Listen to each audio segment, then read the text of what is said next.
بسم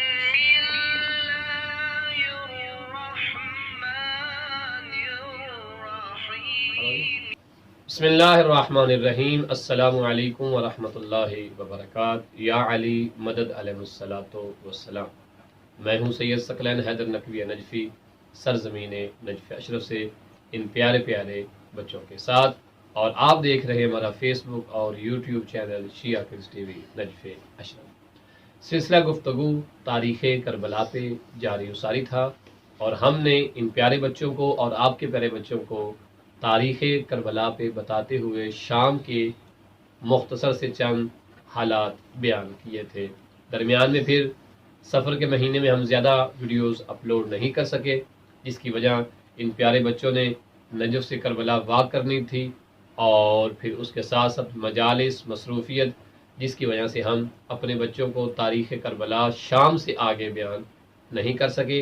انشاءاللہ 3-4 ایپیسوڈ اور ہوں گی کہ جس میں ہم مکمل تاریخ کربلا بیان کر دیں گے، شام کے احوال بیان کریں گے، اس کے بعد بیویوں کا شام سے کربلا آنا اور پھر کربلا سے واپسی مدینہ جانا۔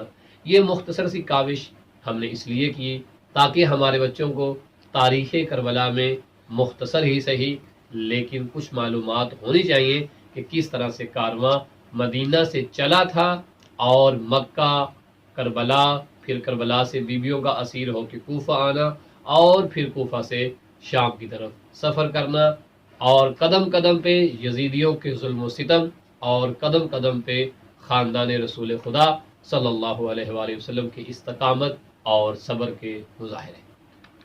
لہٰذا یہ سلسلہ گفتگو انشاءاللہ آپ کے بچوں کے لیے اور ہمارے ان بچوں کے لیے بے حد ضروری ہے، بے حد مفید ہے، لیکن ہم معذرت اس بات پہ کر رہے ہیں آپ سے کہ کافی عرصے سے ہم نے اس کو جو ہے وہ روک لیا، جس کی وجہ ہم نے گزارش کی ہے مصروفیت اور بچوں کا مشی پہ جانا، اور اس کے بعد واپس آنا، اور پھر اسکول کی مصروفیت اور دیگر مصروفیات۔ انشاءاللہ تعالی ہم اس تاریخ کربلا والے سلسلے کو ضرور مکمل کریں گے تاکہ ہمارے یہ پیارے پیارے بچے اس سے استفادہ کر سکیں۔ آپ سے ملتمس ہے کہ آپ اپنے بچوں کو ان پیارے بچوں کی یہ کاوش ضرور دکھائیں، سمجھائیں، اور بچوں کے سوالات سنیں۔ اپنا خیال رکھیے گا، انشاءاللہ یہ سلسلہ گفتگو جاری و ساری رہے گا۔ صلی اللہ علی محمد وآلہ